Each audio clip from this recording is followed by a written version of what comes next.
Hello students, I am देशांत joker. कल हमने क्लास 9 की एक इंट्रोडक्शंस देखे थे, कुछ नंबर्स देखे थे। नंबर सिस्टम चैप्टर का नाम है नंबर सिस्टम। उसमें सबसे पहले हमने पढ़ा था कि नंबर्स क्या होते हैं, कौन से होते हैं। उसमें हमने कल नेचुरल और होल नंबर पढ़ लिए थे। उससे आगे देखते हैं कि नेचुरल नंबर होते हैं प्राकृतिक संख्या है, होल नंबर पूर्ण संख्या है। मैं आपको एक बार फिर रिपीट करवा दूँ। नेचुरल नंबर भी होते हैं जो 1 से स्टार्ट होते हैं, होल नंबर भी होते हैं जो 0 से स्टार्ट होता है, 0 टू इन्फिनिटी।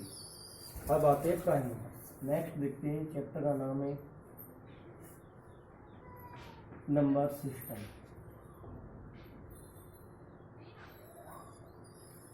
अब देखते हैं हम उसके बाद प्राइम नंबर क्या। प्राइम नंबर्स क्या होते हैं? प्राइम नंबर्स वे होते हैं जो 1 से और इटसेल्फ स्वयं से डिवाइड होते हैं, या आप ये कह सकते हो ऐसी डिजिट जिसके केवल 2 फैक्टर होते हैं, ये प्राइम नंबर्स होते हैं। जैसे 2 है, 5 है, 11 है। 2 1 से और 2 से, केवल 2 डिजिट से, 1 से और इटसेल्फ 2 से। इसके कितने फैक्टर हुए? 2, 5 से 1 और 5, 1 और 5 से डिवाइड हो रहा है 11, 1 और 11 से डिवाइड हो रहा है। Clear?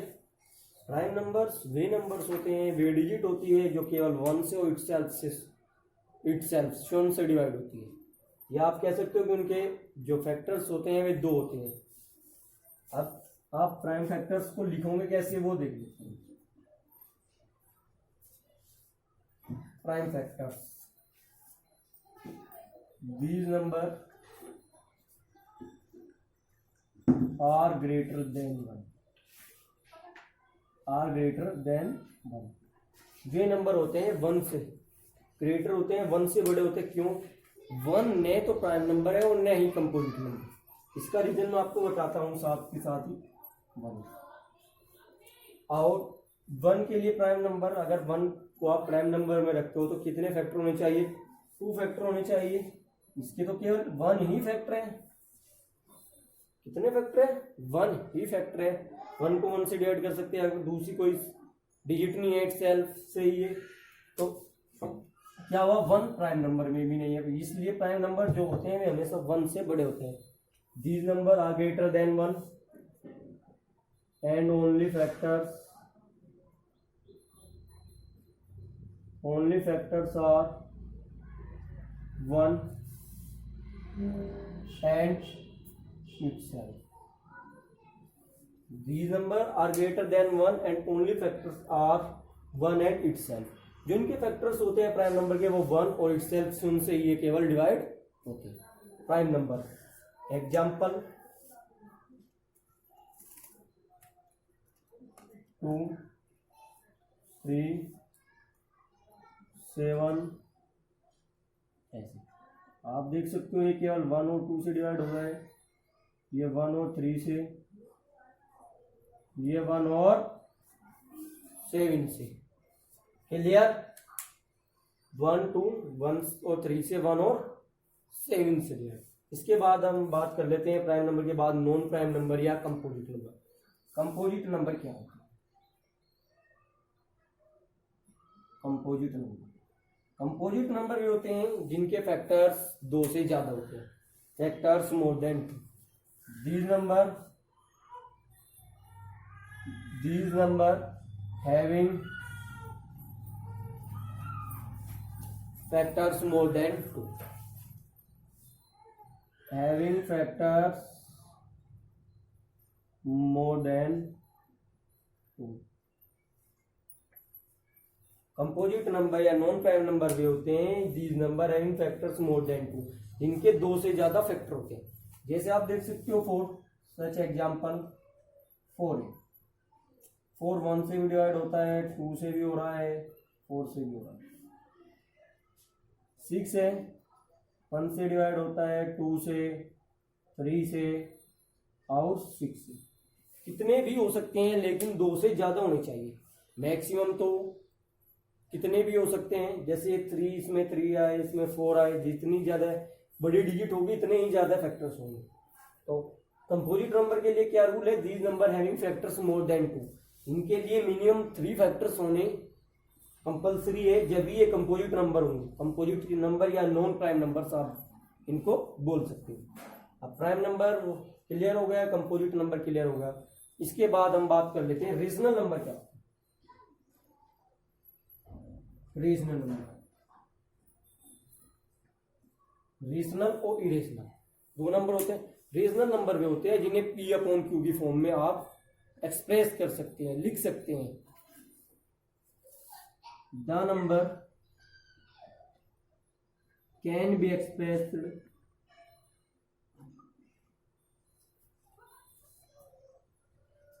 in the form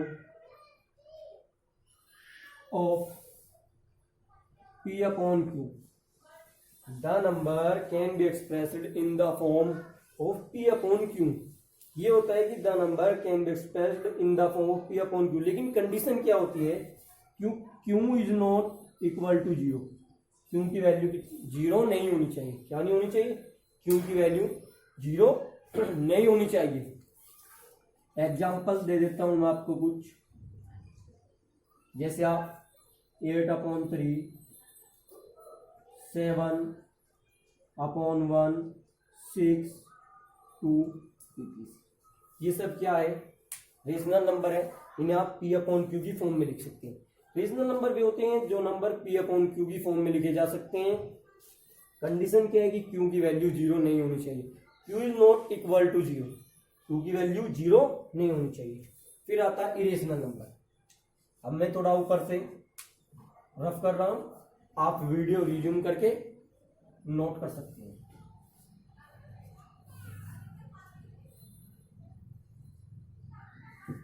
rational number के बाद आता है इरेशनल नंबर। इरेशनल नंबर क्या होता है? इरेशनल नंबर अपोजिट होते हैं बिल्कुल। ये P अपॉन Q की फॉर्म में लिखे जाए वे होते हैं रेशनल नंबर, और जो P अपॉन Q की फॉर्म में न लिखे जाए वे होते हैं irrational number. Irrational number, these number cannot be expressed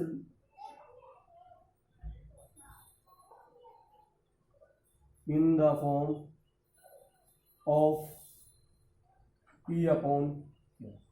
Clear? These number cannot be expressed in the form of P upon Q. अब एग्जाम्पल देख लेते हैं।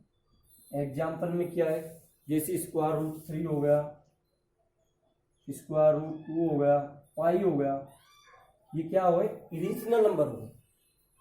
क्लियर? आज हमने प्राइम नंबर, कंपोजिट नंबर, या आप इसे नॉन प्राइम नंबर भी बोल सकते हैं। प्राइम नंबर्स क्या होते हैं? जो 1 और इटसेल्फ से ही डिवाइड होते हैं, केवल जिनके 2 ही फैक्टर होते हैं 1 से, और वे इटसेल्फ स्वयं से डिवाइड होते हैं, वे होते हैं प्राइम नंबर। कंपोजिट नंबर वे होते हैं जिनके 2 से ज्यादा फैक्टर्स होते हैं। इनके फैक्टर्स कितने होते हैं? 2 से ज्यादा होते हैं। क्लियर? और रेशनल नंबर क्या होते हैं? जो नंबर P अपॉन Q की फॉर्म में लिखे जाए उन्हें रेशनल नंबर कहते हैं। कंडीशन क्या है? Q की वैल्यू 0 नहीं होनी चाहिए। Q is not equal to 0। Clear? Irrational number, these number cannot be expressed in the form of P upon Q. ये P upon Q की फॉर्म में नहीं लिखे जा सकते। एग्जाम्पल √3, √2 पाई डैश डैश। क्लियर? अब हम कुछ क्वेश्चंस देखते हैं एक्सरसाइज के। जिसको नोट करना है वो वीडियो रिज्यूम करके नोट डाउन कर सकते हैं।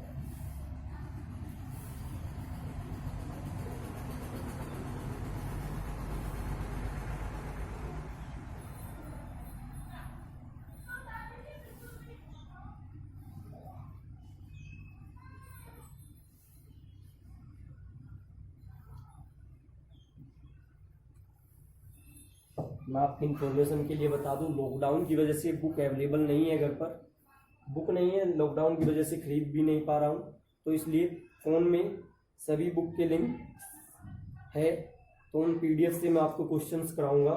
थोड़ा वक्त लग सकता है क्वेश्चन लिखने में। क्वेश्चन नंबर 1 देखो आप। क्वेश्चन नंबर 1 क्या है? Question number 1, exercise 1. Question number 1 है, is 0 a rational number? Is 0 a rational number, can you write it, can you write it in the form of P upon Q, P upon Q, where P and Q are integers, where P and Q are integers and 2 is not equal to 0। अब देखो आपने question दिया हुआ है is zero rational number, can you write it in the form of P upon Q where P and Q are integers and Q is not equal to 0। इस question में कहा है कि इज जीरो रेशनल नंबर, क्या zero एक rational number है, can you write it in the form of P upon Q, क्या आप इसे P अपॉन Q की फॉर्म में लिख सकते हो, क्योंकि वैल्यू जीरो नहीं है, Q is not to equal 0। Solution, yes zero is rational number, is rational number, क्योंकि Q की वैल्यू जीरो नहीं है, इसने दिया हुआ था। अब हम P अपॉन Q की फॉर्म में लिख सकते हैं, काफी तरीके, बहुत एग्जांपल आप देख सकते हो। 0 अपॉन 1, अगर आप 0 को 1 से डिवाइड करोगे तो भी 1 आएगा, तो 0 अपॉन 1 P अपॉन Q की फॉर्म में आ गया। 0 अपॉन 2, 0 अपॉन 10, 0 अपॉन 20, ऐसे आप लिख सकते हो।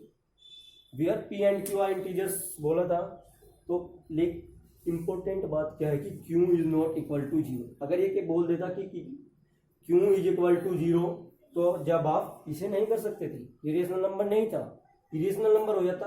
अगर Q की वैल्यू 0 नहीं है तो 0 एक रेशनल नंबर है, क्योंकि आप 0 अपॉन 1, 0 अपॉन 2, Q की वैल्यू 0 नहीं है, 0 को छोड़ के आप कुछ भी रख सकते हो, 1 रख लो, 2, 10, 20, कितना भी, तो 0 upon 1, 0 upon 2, 0 upon 10, 0 upon 20।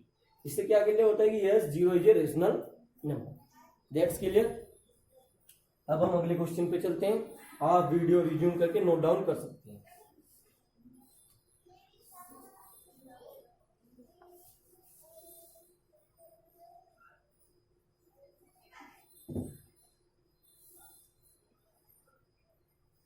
Question number 2 क्या है? क्वेश्चन नंबर 2 है फाइंड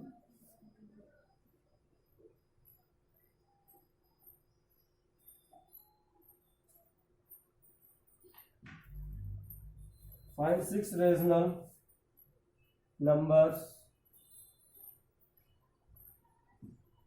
between 3 and 4, 3 and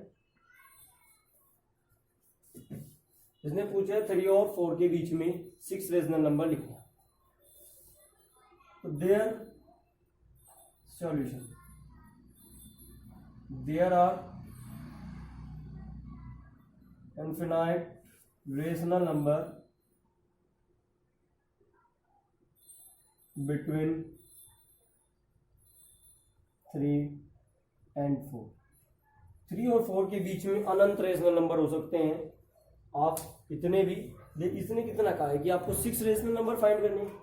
अब आप देखो 3 और 4 का है, 3 और 4, 3 अपॉन 1 लिख लेते हैं और 4 अपॉन 1।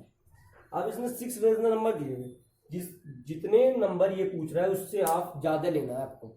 6 से ज्यादा क्या होता है 7, आप 7 ले लो, 8 ले लो, 9 ले लो, 10 ले लो। अनंत होते हैं क्योंकि लिखा हुआ है there are infinite rational numbers, अनंत होते हैं, तो हमने 6 से ज्यादा 7 ले ले। क्यों? अगर आप 1 से 5 तक देखते हैं 2, 3, 4, केवल 3 डिजिट है इनके बीच में। कितनी? 3 डिजिट है इनके बीच में, बिटवीन का है ना 1 और 5 के।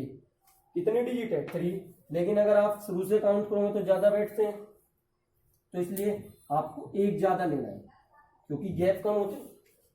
अब 6 से ज्यादा 7 से आप मल्टीप्लाई करोगे और 7 से आप डिवाइड करोगे।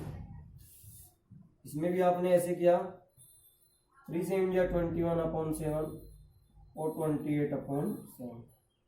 डेनोमिनेटर आपको सेम रखना है। डेनोमिनेटर यहाँ पे भी 7 है, यहाँ पे भी आपको डेनोमिनेटर सेम रखना है, इस बात का ध्यान रखना है। अब आप देख लो 21/7, 6 rational number is equal to 6 rational number is equal to 21/7 है। इससे आगे आप लिखना शुरू कर दो 22/7, 23/7, 24/7, 25/7, 26/7 और 27/7। क्लियर? 1 2 3 4 5 6, ये 6 रीजनल नंबर आ गए। क्लियर? Any doubt? एक बार मैं दोबारा बता रहा हूं आपको, 3 और 4 के बीच में से 6 रेशनल नंबर पूछे थे। हर एक डिजिट के बीच में इन्फिनेटिव अनंत रेशनल नंबर होते हैं, तो हमने 3 और 4 ले लिया। अब जितने रेशनल नंबर पूछे थे उससे हमने एक ज्यादा की मल्टीप्लाई कर दी, उसी से मल्टीप्लाई किया, उसी से डिवाइड किया। तो 3/1 मल्टीप्लाई 7/7, 7 3 जा 21/7, 4 7 जा 28/7। आपको केवल एक बात का ध्यान रखना है कि जो आपका डेनोमिनेटर है वो बिल्कुल सेम होना चाहिए। यहाँ पे भी 7 है तो यहाँ पे भी 7 होना चाहिए। अब आप 21/7 से स्टार्ट नहीं करना आपको, क्योंकि उसने बिटवीन बीच में पूछा। अगर वो पूछे फ्रॉम तो आप 21 से भी स्टार्ट करोगे। अगर आप वो पूछ रहे हैं बिटवीन से तो आप करोगे 22/7 से। 22/7, 23/7 या 27/7 तक 6 रेशनल नंबर होंगे। क्लियर? Any doubt? आज की क्लास हम यहीं पे नहीं रखेंगे। आगे जो इस टाइप के क्वेश्चन है वो मैं आपके लिए छोड़ रहा हूँ। लगभग 1-2 क्वेश्चन हो इसी टाइप का है, वो आप करिएगा। उसके बाद मैं आपको कल इससे आगे क्वेश्चन करा